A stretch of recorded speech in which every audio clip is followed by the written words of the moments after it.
Well, to further unpack the ceasefire deal and the next phase between Gaza and Israel, let's now extend a very warm welcome to International Relations Analyst Thembisa Fakude, as well as Professor Usuf Chikte of the Palestine Solidarity Campaign Coordinator.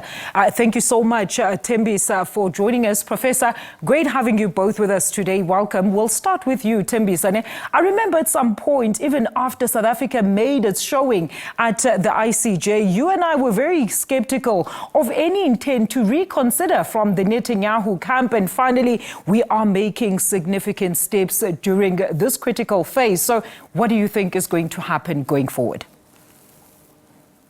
I think the ceasefire will hold because of various reasons.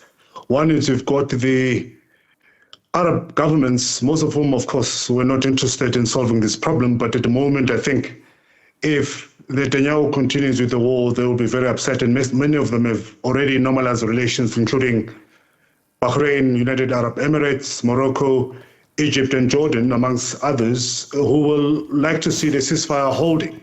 Second, you've got Saudi Arabia that has been showing intentions of normalizing relations with Benjamin Netanyahu and his government, and they are hell-bent and insisted that they won't fund the reconstruction of Gaza if Benjamin Netanyahu intends to go ahead with the war. So with Trump coming in, we're likely to have the hand of Benjamin Netanyahu twisted even further to adhere to the ceasefire. So I'm optimistic that they will hold. Of course, the Israelis will try and do whatever it takes for them to disturb this process. They already started at the moment in Jenin, in the West Bank, where they're continuing with the barbarism, including destruction of infrastructure, destruction of roads, and killing and arresting of civilians. So whilst they are telling us that they are releasing the Palestinians, they are continuing to arrest hundreds of Palestinians from the West Bank.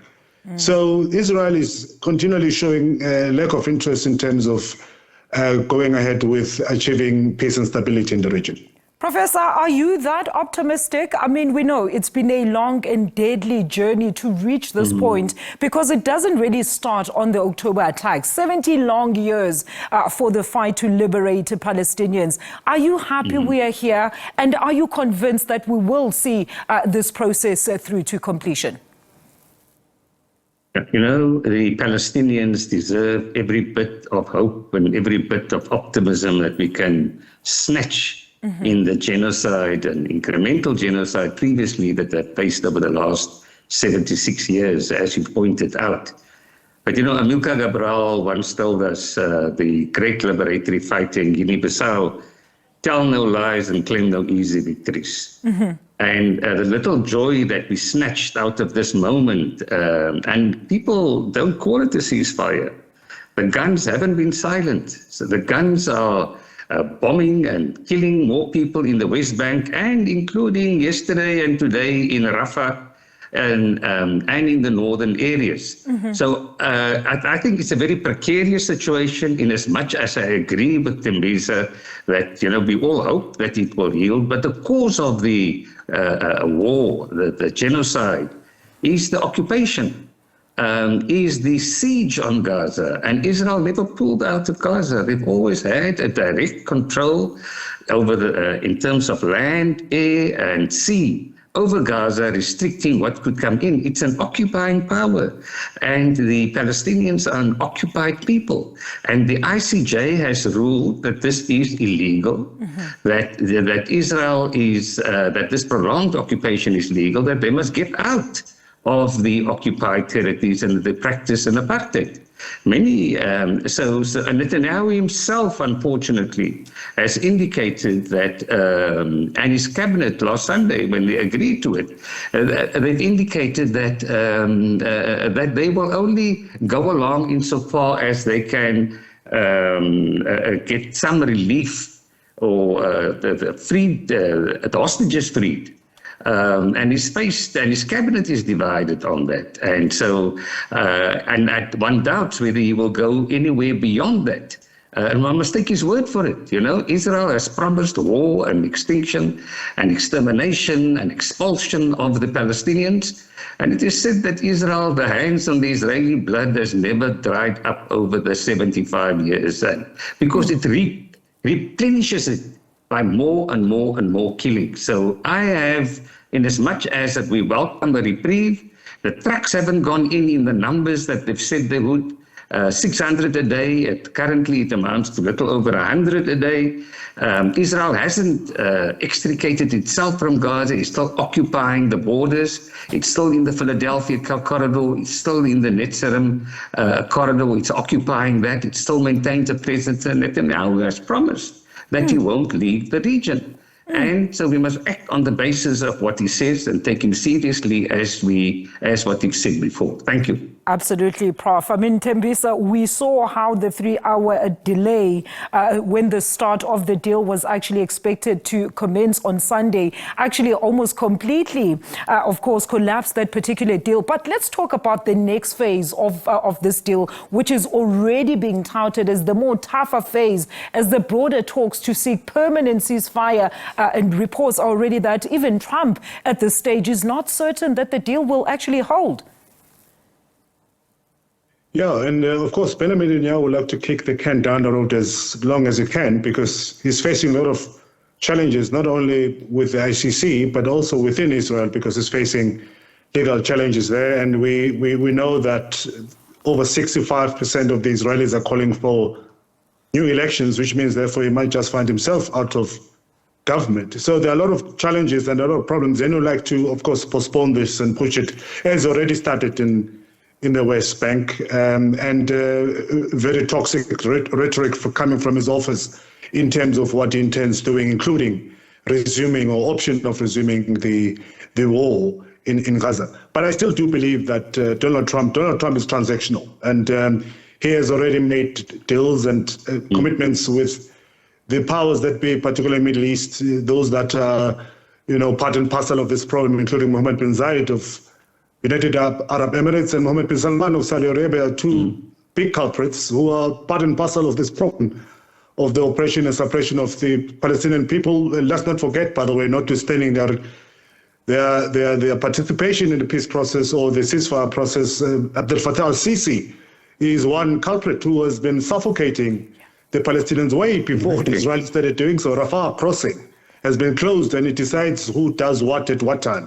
So he's also one of the part and parcel of this trouble. So I think Benjamin Netanyahu is in the corner at the moment with Donald Trump and all other partners in the Middle East who want to see business continuing. Trump is eyeing Gaza as the new resort. He said there's beautiful things that can be done in that country.